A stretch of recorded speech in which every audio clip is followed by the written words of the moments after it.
Hello students, मैं आज आपको चैप्टर फर्स्ट जो कि 7th क्लास का है और एनवायरनमेंट उसकी स्टडी कराऊंगी। इसमें कोई भी कंफ्यूजन हो तो मैं आपको तुरंत बता दूंगी। आज मैं आपको चैप्टर फर्स्ट और एनवायरनमेंट जो कि 7th क्लास का है, जियो सब्जेक्ट से रिलेटेड है, उसकी स्टडी कराऊंगी। चैप्टर फर्स्ट और एनवायरनमेंट। फिर हमारा इस चैप्टर फर्स्ट को ही हम कंटिन्यू स्टार्ट करते हैं बेटा। सबसे पहले है एनवायरनमेंट क्या होता है। एनवायरनमेंट वो होता है जो हमारे आसपास जो भी चीज़ें होती हैं वो हमारे एनवायरनमेंट से रिलेटेड होती हैं। नेक्स्ट पॉइंट है हमारा बेटा इसी में ही कि एनवायरनमेंट में बेटा क्या क्या होता है। एनवायरनमेंट में हमारे अबायोटिक रिसोर्सेज होते हैं और बायोटिक रिसोर्सेज होते हैं।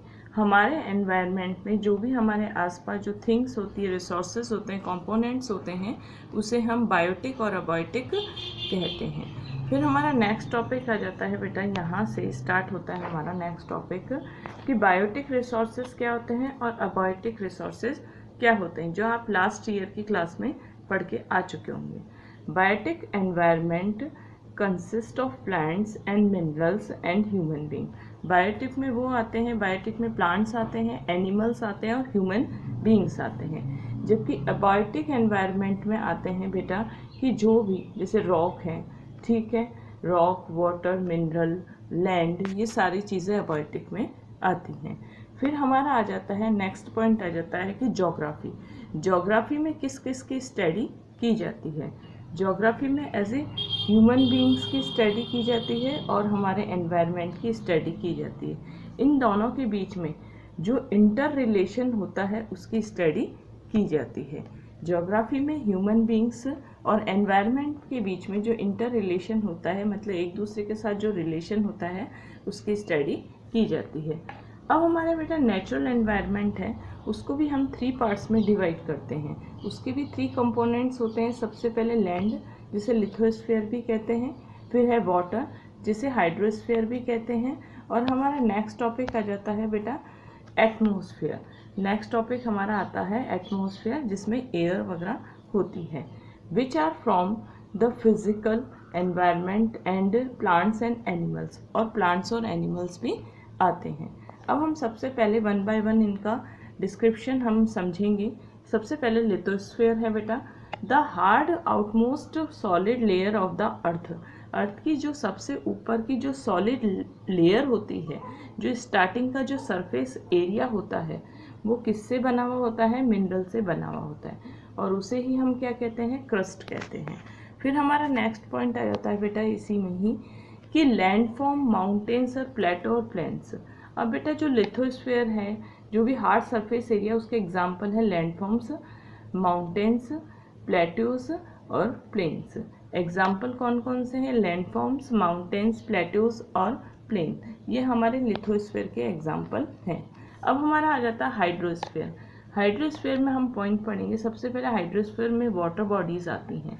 वाटर बॉडीज इट मीन्स जैसे कि ओशन, ठीक है, सीज, सी, रिवर और लेक्स, ये सारी हमारी क्या है बेटा? वाटर बॉडीज़ है। हाइड्रोस्फीयर में जो वाटर आता है, उसमें जो भी वाटर बॉडीज़ होती हैं वो सारी हाइड्रोस्फीयर्स में आती हैं। फिर हमारा नेक्स्ट टॉपिक यहाँ से स्टार्ट होता है बेटा। अब हम एटमॉस्फेयर के बारे में नॉलेज गेन करेंगे। एटमॉस्फेयर हमारे आसपास जो एयर होती है उसे ही हम क्या कहते हैं? Atmosphere. The layer of air around our earth called atmosphere, उसे हम क्या कहेंगे? एटमॉस्फेयर कहेंगे। फिर हमारा नेक्स्ट पॉइंट आ जाता है बेटा कि ग्रेविटेशनल फोर्स। हमारे अर्थ की एक ग्रेविटेशनल फोर्स होती है, जो कि ग्रेविटेशनल फोर्स के बेस पे ही हम अपने एनवायरनमेंट से कनेक्टेड रहते हैं। फिर हमारा नेक्स्ट टॉपिक आ जाता है बेटा it has a thin layer. अब एटमॉस्फेयर के बारे में भी थोड़ी नॉलेज लेंगे कि बेटा एक थिन लेयर होती है एटमॉस्फेयर की। फिर हम एक चीज़ बताना चाहेंगे कि ozone which protect us from harmful and the ultraviolet rays of the sun, it has a thin layer called the ozone. ये बेटा एक थिन लेयर होती है जिसे हम क्या कहते हैं? ओजोन कहते हैं। ये एक बहुत ही हार्मफुल जो अल्ट्रावायलेट रेज होती है जो कि सन से आती है हमारे पास तक, अगर ये ओजोन लेयर नहीं होती तो हमारी बॉडी बहुत ज़्यादा हार्म होती और हमारी डिजीज़ हो जाती। तो ओजोन क्या करती है, protect us from the harmful ultraviolet rays of the सन।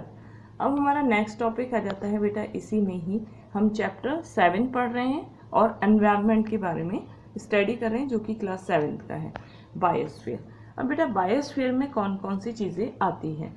सबसे पहले बायोस्फीयर में सबसे पहले जो भी अभी हमने पढ़ा था लैंड लिथोस्फीयर आता है बेटा, वाटर आता है, हाइड्रोस्फीयर आता है, और जो ये सारी चीज़ें होती हैं, जो एटमॉस्फेयर आता है, इसे ही हम क्या कहते हैं, बायोस्फीयर कहते हैं। बायोस्फीयर क्या होता है बेटा, बायोस्फीयर में हाइड्रोस्फीयर आ जाता है, वाटर हाइड्रोस्फीयर आ जाता है, एटमॉस्फेयर आ जाता है और लिथोस्फीयर हो जाता है। ये तीनों एक दूसरे से कनेक्टेड होते हैं, इंटर रिलेटेड होते हैं, इसे ही हम क्या कहते हैं बेटा, बायोस्फीयर कहते हैं। अब बायोस्फीयर में बेटा और क्या क्या चीज़ें होती हैं बेटा, अर्थ हमारा एक यूनिक प्लेनेट होता है और अर्थ पूरा जो भी सोलर सिस्टम होता है उस सोलर सिस्टम का सबसे यूनिक प्लेनेट कौन सा होता है, अर्थ। बायोस्फीयर में सबसे पहले हमने क्या पढ़ा था, बायोस्फीयर में हाइड्रोस्फीयर आ जाता है, लिथोस्फीयर आ जाता है और एटमॉस्फेयर आ जाता है, और अर्थ हमारे पूरा सोलर सिस्टम का सबसे यूनिक प्लेनेट है। फिर हमारा नेक्स्ट टॉपिक आ जाता है बेटा, इकोसिस्टम क्या होता है।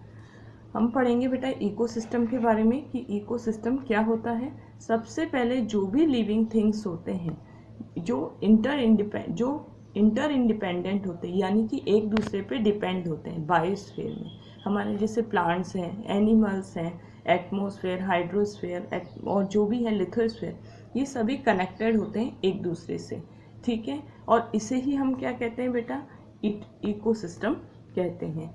जो हमारे अर्थ पे जो भी लिविंग ऑर्गेनिज्म रहते हैं वो सभी एक दूसरे पर इंटरडिपेंडेंट होते हैं, और इनका क्योंकि ये अपनी इंटरडिपेंडेंट होना ही इनका क्या कहलाता है, इकोसिस्टम कहलाता है। ये हमारा नेक्स्ट टॉपिक आ जाता है बेटा। नेक्स्ट हमारा आ जाता है कि इकोलॉजी क्या होता है बेटा, लिविंग थिंग्स और जो हमारे आसपास जो चीज़ें होती है, the study of relationship between living organism and surrounding is called a ecology. अब बेटा इकोलॉजी क्या होता है, इकोलॉजी का मतलब होता है the study of relationship between living organism, जो हमारे आसपास जो लिविंग ऑर्गेनिज्म होते हैं उनमें जो कनेक्शन होता है एक दूसरे के साथ साथ। जैसे लिविंग ऑर्गेनिज्म कौन कौन से हुए, एनिमल्स, प्लांट्स और ह्यूमन बीइंग, इन तीनों के बीच में एक दूसरे के साथ कनेक्शन होता है, और इस कनेक्शन का जिस सब्जेक्ट में स्टडी की जाती है उस सब्जेक्ट को इकोलॉजी कहते हैं। फिर हमारा आ जाता है ecology is a term which means और होम। इकोलॉजी का मतलब क्या होता है बेटा, हमारा घर, इकोलॉजी का हमारा होम। फिर हमारा आ जाता है बेटा कि ये इकोलॉजी है वो कहाँ से निकला है बेटा, ग्रीक वर्ड ओकियास से निकला है। इकोलॉजी ग्रीक वर्ड ओकियास से निकला है। फिर हमारा आ जाता है बेटा कि central feature of ecology, ecology का सेंट्रल फीचर क्या है, ecosystem is the central feature of ecology. Ecology का सेंट्रल फीचर इकोसिस्टम है।